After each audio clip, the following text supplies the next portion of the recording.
Welcome to week 19 of our Hebrew Scriptures Old Testament study as we are continuing on giving the big picture. Um, we have seen the covenants with Adam, Noah, and Moses. Oh, and Abraham. I knew I'd forget one. And now we're getting into the characters of the next covenant, and that would be the Davidic covenant. But before we get there, we have to start with the stories of the kings. And the first king, of course, is Saul. And he was of the tribe of Benjamin. Now, the books that deal with him, 1st and 2nd Samuel, are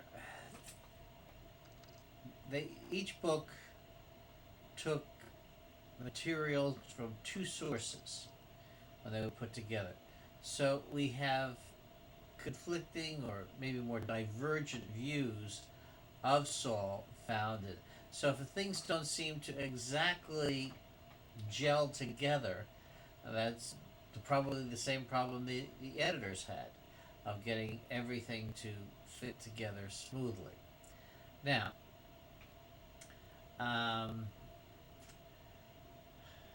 the prophet Samuel, who is considered one of the last judges. Now, remember, we talked about the judges. They were the ones God sent in. Remember the cycle in the book of Judges. The people sin, God punishes them. They ask for forgiveness, God forgives them, and everything goes back and they sin again. So he was a judge in that tradition, solving their problems, and then, in a sense, could have disappeared. But he continued on. And so, as he was around, more and more questions were coming to him, especially in the administration of the civic and religious affairs. So, what he tried to do was to pass these things over to his sons. Didn't work. And part of the reason it didn't work is that these were his jobs that God had given him. He was the judge. They were not judges. They were not called by God to that position. So he tried to do it, and these proved, well, they were kind of unfaithful, especially to the trust that their father had placed in them, and also to the people in terms of who they were supposedly supposed to govern. So once again, the issue concerning a king came to the forefront. Now, the people came, they asked Samuel to give him a king, and he resented, he was upset by even their request. But he decided, this was their request, that he should pass it on to God. Now, he did. And basically, this was seen by God and Samuel as a rejection of theocratic rule. Now, a theocracy is a nation or that's governed by God. Now, obviously, that is not direct. So, basically, you have people interpreting the will of God. The only theocracy nowadays, I think, is the country of Iran, and they, have the mullahs, the significant imams, leaders of the religion, making the decisions, and then they have a civil government to handle the nitty gritty. They handle the big pictures. And every time I say that, I think of a old joke that husband and wife were discussing how they make decisions, and she says, "Well, he handles all the big decisions, and I handle the little ones." They go, and so they ask her, "What are the big decisions?" And he goes, "Well, the world peace, Should we go to war, taxation, things like that? And well, the little decisions, where we live, what we do with our money, things like that. All right, so it wasn't a good joke, but it killed 30 seconds. But the thing is, theocratic rule is very difficult.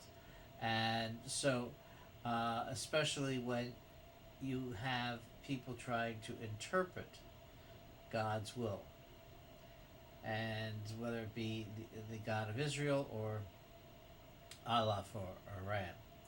Now, since they were being rejected, and since God was being rejected, and the Lord through decided to accede, give in to the demands of the people. Now, that meant higher taxes, that meant military conscription, and it meant all kind, probably more wars, more problems, and things like that.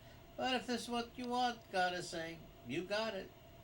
And so Samuel informs the people of the Lord's displeasure and predicts the retaliation or the retribution that will come through the problems of having a king. That's 1 Samuel chapter 8. The choice of the new ruler is determined by a providential happening. Saul in quest, he's searching for his father's strayed, I hate to tell you, but the word is correct, asses. Sometimes we want to call them donkeys, make it look better. So he goes to Samuel and he asks, where have they gone? Are they all right? Because not only being a judge, he was also considered a seer, and that was the ability to see future events or answer to questions. And so Saul comes to him hoping to get information about his livestock. The prophet assures him that they are all safe, and then he entertains Saul for a bit and reveals to him the mission in regard to the chosen people and anoints him king. And forthwith, Saul's heart becomes changed, which is actually a good thing, because you think of most people, if they said, you're going to be king, you're going to be president, there's a lot of dangerous things that kind of pride, the idea of getting retribution on people, but Saul's heart was changed for the good. Now,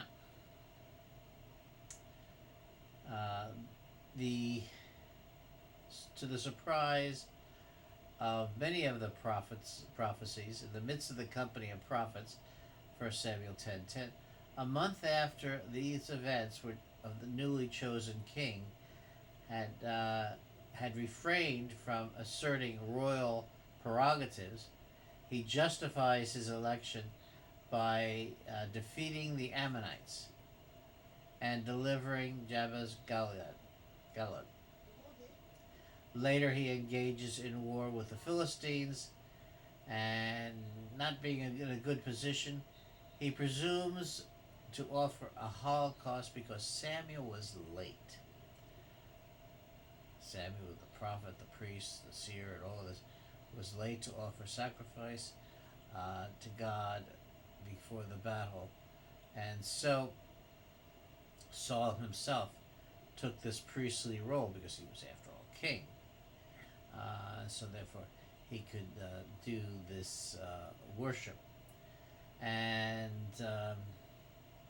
well, let's put it like this. It did not go well. Later,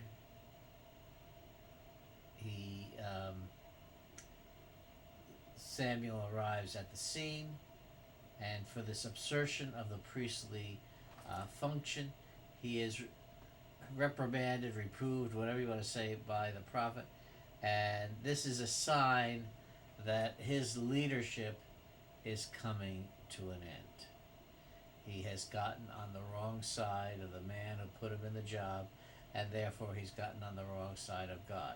He has taken a role that belonged to a priest and taken upon See, there was a separation of church and state. He took it upon himself. Now, since I'm saying, this was a combined text, uh, is the fact that entirely different motive for his rejection is given in chapter 20. There, it's his failure to carry out the command of the Lord to utterly destroy the tribe of Amalek. Consequently, upon the Lord's disfavor, Samuel is directed to anoint David a king.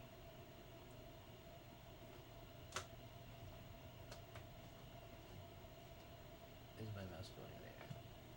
Come on, operate the camera. All right. Well, this part of the Hebrew Scriptures kind of gets into what's the television show? It's a soap opera, The Young and the Restless, and you can see a lot of corporate intrigue, sexual happenings, and all. So maybe if you are daring, you can turn this into a soap opera. So I've seen some of the elements of Saul, but one of the important characters in Saul's story, of which I have a particular interest, is his son Jonathan. Now, Jonathan first appears in 1 Samuel 13, and he carries out first of all, he's a victor, a Philistine stronghold in that battle, and then he carries out a lone and secret attack on another Philistine garrison, demonstrating his prowess and courage as a warrior. However, he eats honey without knowing that his father, the king, had said, "Cursed be any man who eats food before evening comes." 1 Samuel 14:24. When he learns of his father's oath, Jonathan disagrees with the wisdom of it, as it requires soldiers to pursue the enemy, although weak from fasting. Saul decides to put Jonathan to death by breaking the ban, but relents when the soldiers protest in 1 Samuel 14:45. It's interesting that St. John Chrysostom in his works uses this example of Saul and Jonathan in terms of legalism, following the law, because of his desire to put his own son to death. Now, you have probably heard of many stories about concept of relationships between Jonathan and David. Okay, so we will take a look at that. That is introduced in chapter 18, where it says, "Jonathan became one in spirit with David, and he loved him as himself." Now, that does not in any way imply any other kind of relationship. For those of you in the military, you kind of get, when you get really close to a battle buddy, you think alike, you'd offer your life for them, they would offer their life for you, and in that sense there is a love, and it is not a homosexual love, and being one in spirit. That's an important phrase, as opposed to being one in body. Now, Jonathan helps David escape from Saul and asks him to show kindness to his family. Now, Joyce Baldwin suggests that indicates that Jonathan recognized David as the future king. Others do not see that in the story. Now, Saul suspects that Jonathan is colluding with David, who he believes is conspiring to overthrow him.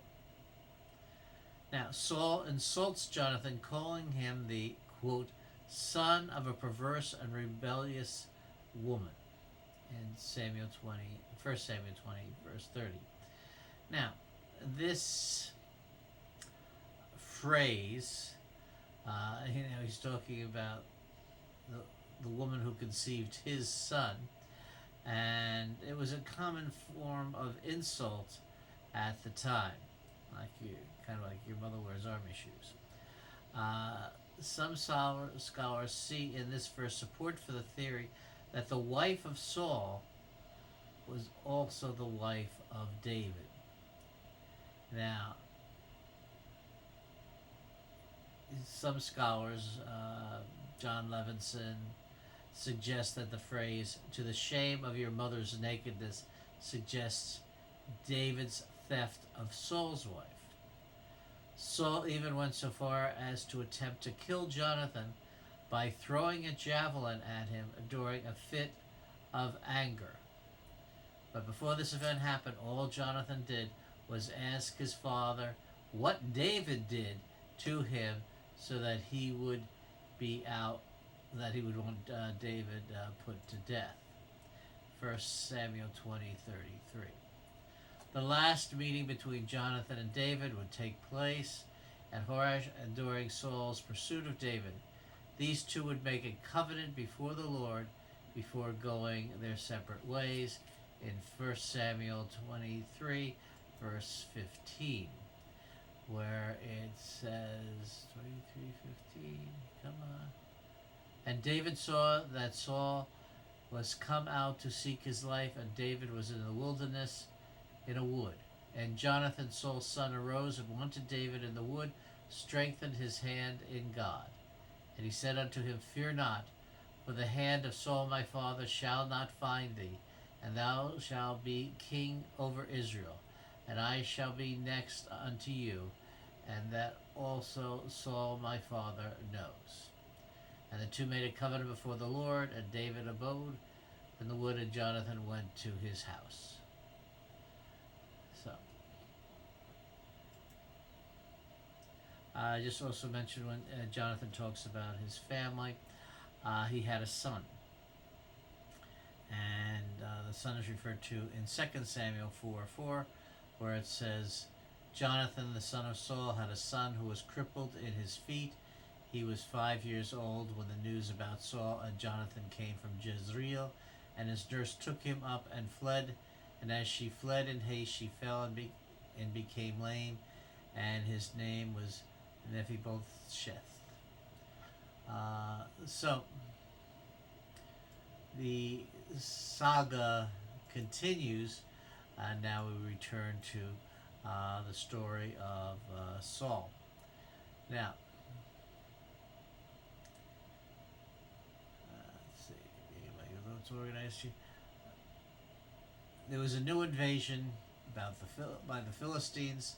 Saul was forsaken by Yahweh and still seeking some supernatural guidance. And so he decided to find some help. And so he went to the witch who lived in Endor. And through her mediation, the spirit of Samuel, who was already deceased, is recalled. The departed prophet reproaches Saul for his infidelity. His infidelity, not to his wife, his infidelity to God. I mean, there he was going to a witch who was definitely not part of the Jewish tradition. And so he went to the witch to get answers to his question. And the witch brings up Samuel to say, hey, you're not supposed to be using this person. This is not what it is all about. So he has even made things worse. And the departed prophet, talks about his infidelity and therefore announces his impending fate at the hands of the Philistines in 1 Samuel 28. The fulfillment of this prediction is related to the final chapter of the first book of Kings. Saul and his forces are overwhelmed by the Philistines. The valiant Jonathan and his brothers are slain in the battle. And the king, fearing lest he would fall into the hands of the uncircumcised, begs his armor-bearer to take his life. The armor-bearer, fearing to lay his hands on the Lord's anointed, refuses. And Saul, being in desperate straits, ends his life by falling on his own sword. And then his head was cut off by the victorious Philistines and sent as a trophy through the various towns of their country, while his body and those of his sons were hung on the walls of Bethsan. But the inhabitants of Jabesh Galad, having hearing of these things, came in the night, removed the bodies, carried them to their own town, and burnt them, and buried their ashes in the neighboring woods. Achinoam is mentioned as the wife of Saul. 3 of his sons perished with him, 1 Samuel 31, verse 2. And another Isbosheth, who endeavored to continue the dynasty of his father's house, was assassinated by 2 captains of his own army. This removed the last obstacle for David becoming king.